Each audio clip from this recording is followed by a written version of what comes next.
embrace our gifts and rise ascendant. For there's nothing quite so enticing as ascendancy.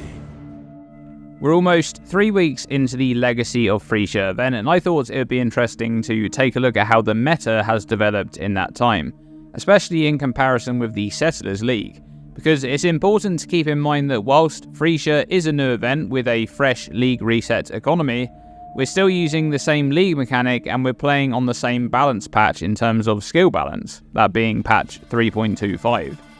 So for the meta of popular builds and skills, it's interesting to compare the two leagues to see exactly which Ascendancies are emergent for new or existing builds, but also which of the core Ascendancies are relied upon for particular build archetypes to thrive, and which, if any of those build archetypes, have entirely disappeared following the removal of those core Ascendancies.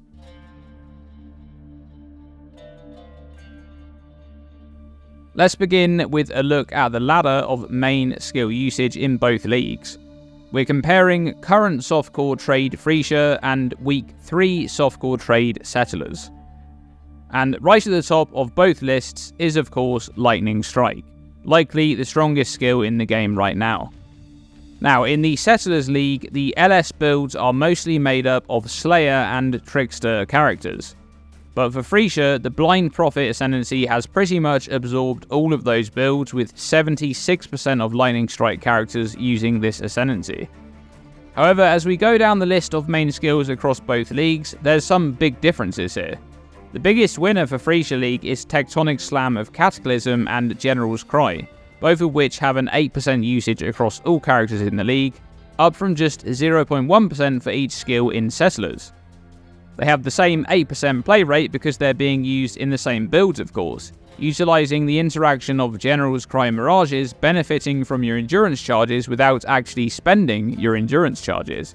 And that setup is incredibly powerful on the Ancestral Commander Ascendancy, which grants 3 maximum endurance charges and a huge chunk of Warcry CDR.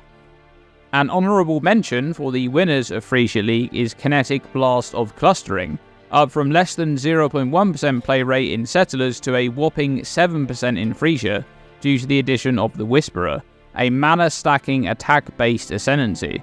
And this is an important note because this pretty much ties in directly with the biggest loser of Phrecia League in terms of skill popularity, that being Ice Nova of Frostbolts, which has gone from 9% of characters in Settlers to just 0.4% in Phrecia, likely due to the complete lack of a mana stacking caster Ascendancy in the new lineup. The Hierophant is incredibly pivotal in that role, and the new Phrecia Ascendancies are not really able to offer anything that comes even remotely close. Another notable mover is Power Siphon, up from 2% in Settlers to 9% in Phrecia, with those builds almost exclusively moving from the Trickster, a Shadow Ascendancy, to the new Scavenger Scion Ascendancy.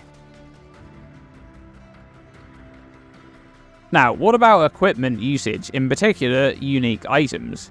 We can see that between the two leagues, the 3 most used unique items remain the same, albeit with a bit of different allocation. Watcher's Eye and Lethal Pride are significantly more popular in Settlers, but they still remain in the top 3 uniques used in Phrecia. However, an interesting difference in the two leagues is the significant drop-off of Ralakesh's Impatience, down from 20% in Settlers to just 10% in Phrecia. There's several reasons that can explain this movement, but the main one is the loss of both the Slayer and Trickster, 2 classes that have the option to be able to produce incredibly powerful charge stacking builds due to Masterful Form and Swift Killer. And even though Phrecia introduces the Ancestral Commander with a crazy 3 maximum endurance charges, which is absurdly strong combined with Radakesh's Impatience and Arn's Anguish, the most popular build for that Ascendancy doesn't really need to utilise this combo because it has incredible charge generation thanks to Warcry Cluster dual notables. Okay, what about the Ascendancies themselves? The most interesting development here is Scion actually being a popular league starter and maintaining that popularity into week 3 of the league. The Scavenger Ascendancy is the most played Ascendancy in Phrecia at the moment, with 19% of characters using this class. Contrast that with Settlers and the Ascendant with just 2% of characters. Scavenger really is just that good. I didn't call it the most broken Ascendancy without good reason. Now, at the complete other end of the scale, it's fascinating to see that the Polytheist is coming in behind the Behemoth as the least popular Ascendancy of the new ones, with just 0.4% of characters in Phrecia League. Over in Settlers, the least popular Ascendancy is the Guardian, with just 0.3% of characters. And yeah, same portrait, same art. I think I'm uncovering a conspiracy here. GGG just doesn't like the old man. All jokes aside, it's quite easy to see why both the Guardian and Polytheist are unpopular with the current skill balance. There's not much synergy there with the most popular skills, and their arsenal just generally isn't very powerful. Now, I do want to briefly discuss Phrecia and how GGG plans to keep this content in Path of Exile going forward. Their current plan is to add both the Ascendancies and the Idol system as private league flags that you can use when making a private league, which is pretty awesome. I know they'll also be making private league templates for some free private leagues that you can make use of at the end of the Phrecia event. Which is nice considering that it looks like Settlers is actually going to be a 1-year league after all. Those memes really did come full circle.